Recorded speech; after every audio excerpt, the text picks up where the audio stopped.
So this is the closest that I've ever come to being able to explain what it's like to be an adopted person to a non-adopted person. Buckle up, baby. So imagine you are born a hyena and you are taken out of your pack of hyenas and you are placed into a herd of elephants to grow up.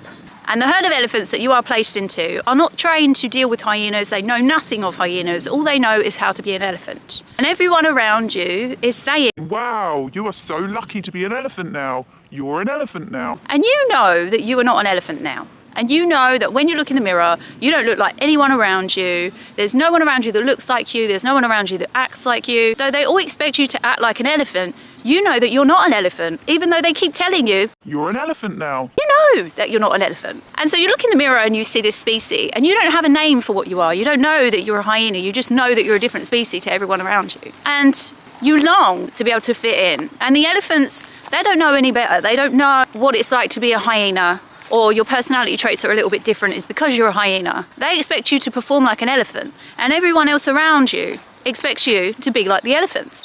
And so they hold you to the standard of being an elephant. And when you don't behave like an elephant, they berate you or punish you for it. And that's really traumatic for you because you don't understand complexities or nuances as a child. All you understand is that you are being punished because you are bad.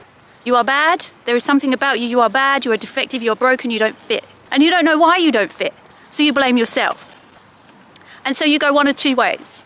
You either people please, become a perfectionist and try and contort yourself into physically, emotionally, behaviorally being exactly like everyone around you wants you to be, so that you can get a path to never being berated, criticized, and just have the acceptance and love that you've always craved.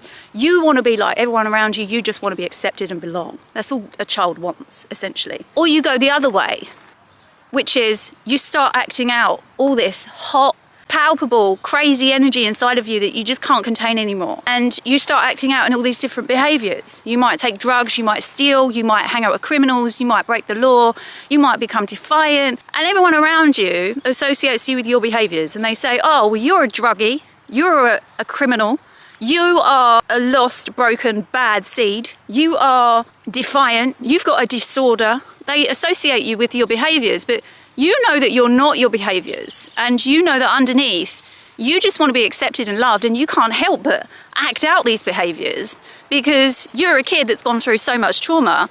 You don't know how to deal with the trauma, right?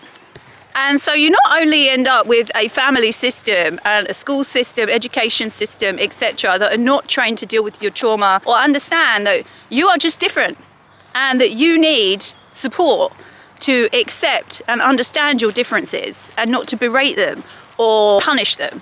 You need help to understand how you can perform as a hyena because you're not a fucking elephant, right? But you don't have that support and you don't have the words to describe how you feel. And you go out into the world and these systems, they just become bigger because you go out into the world and when people find out that you're adopted, they go, wow. Aren't your mum and dad great? Oh, Angelina Jolie is just an angel. I wish that I could adopt kids, save orphan children. And then they just view your family as your saviours and you as the rescued, which is problematic, by the way, and a dynamic that we see over and over again in domestic abuse.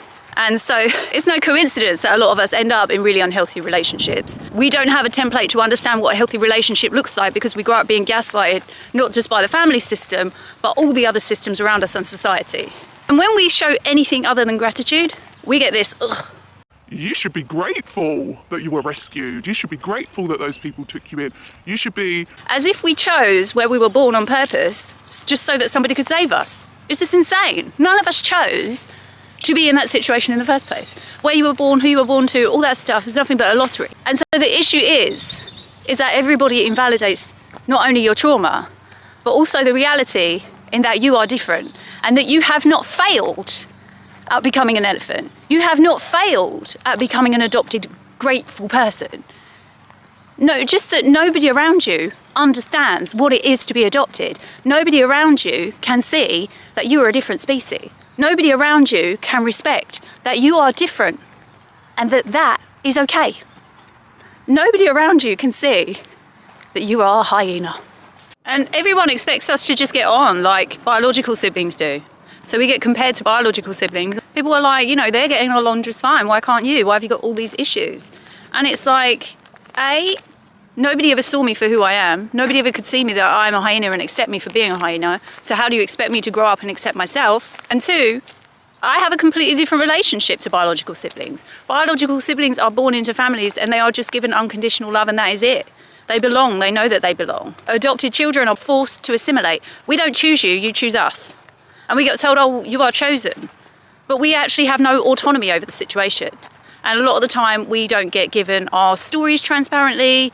We don't get given information, we don't get given choices. Some of us get renamed as if we are like possessions. And then you wonder why we have these issues. And then we also have the double entendre of like having to perform to a standard that you want for your family and that you biologically have naturally, that we do not, because we are not elephants, we are hyenas. My name's Susie, I'm an adoptee, doing some adoptee research, getting pretty pissed off in the whole process about the dire statistics that exist and the lots of statistics that don't exist and need to. Yeah, this is as close as I've ever come to being able to explain what it's like to be an adopted person. Have you ever been able to successfully explain to anyone what it's like to be an adopted person? I'd love to know. Leave me a comment.